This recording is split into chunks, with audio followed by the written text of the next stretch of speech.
കല്യാണം കഴിച്ചിട്ടും ഇപ്പോൾ അവർക്ക് മക്കളൊന്നും ആയിട്ടില്ല. കല്യാണം കഴിച്ചാലും നമുക്ക് നസ്രിയ എന്ന് പറഞ്ഞു കഴിഞ്ഞാൽ ഇപ്പോഴും മലൂടി മാറാത്തൊരു കുട്ടിയായിട്ട് നമുക്ക് തോന്നുള്ളൂ. അതുപോലെ നിഷ്കളങ്കമായിട്ടുള്ളൊരു അഭിനയമാണ്, നിഷ്കളങ്കമായിട്ടുള്ളൊരു മുഖമാണ്, അങ്ങനെയുള്ളൊരു നടിയാണ്. ശരിക്കും പറഞ്ഞാൽ 1994 തിരുവനന്തപുരത്താണ് ജനനം. സ്കൂൾ പഠിത്തമൊക്കെ നടന്നത് ഗൾഫിലാണ്. കാരണം എന്താ വെച്ചിട്ടുണ്ടെങ്കിൽ അവരച്ഛൻ ഗൾഫിൽ നടന്നു.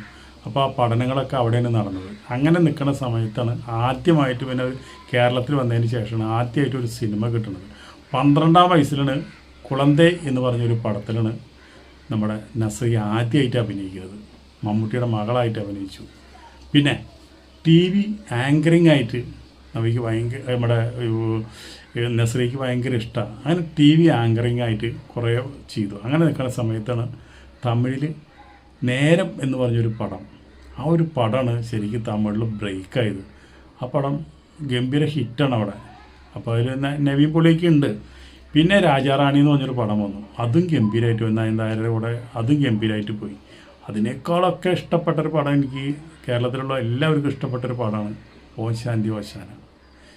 അതിൽ തന്നെ നമ്മുടെ നസ്രിയയുടെ അഭിനയം എന്ന് പറഞ്ഞു കഴിഞ്ഞാൽ അസാധ്യ അഭിനയം.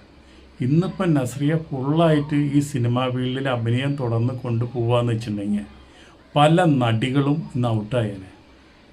അത്രയും അവരെക്കാളൊക്കെ ഗംഭീരമായിട്ട് അഭിനയിക്കുന്ന ഒരു നടിയാണ് നസ്രിയ. നമ്മൾ സൂക്ഷ്മദർശിനിയിൽ കണ്ടതാണ് അഭിനയം. ഇത്രയും നാളായിട്ടും ഈ സൗന്ദര്യത്തിനൊരു കുറവും വന്നിട്ടില്ല. ആ കൊച്ചുകുട്ടിയുടെ ആ നിഷ്കളങ്കത ഇപ്പോഴും മനസ്സിലുണ്ട്. അങ്ങനെ നിൽക്കുന്ന സമയത്തിന് ആ സമയത്ത് ഇറങ്ങിയതാണ് നമ്മുടെ ശരിക്കും പറഞ്ഞു കഴിഞ്ഞാൽ ബാംഗ്ലൂർ ഡേയ്സ് എന്ന് പറഞ്ഞിട്ടൊരു സിനിമ ഇറങ്ങി. അതിലിപ്പോൾ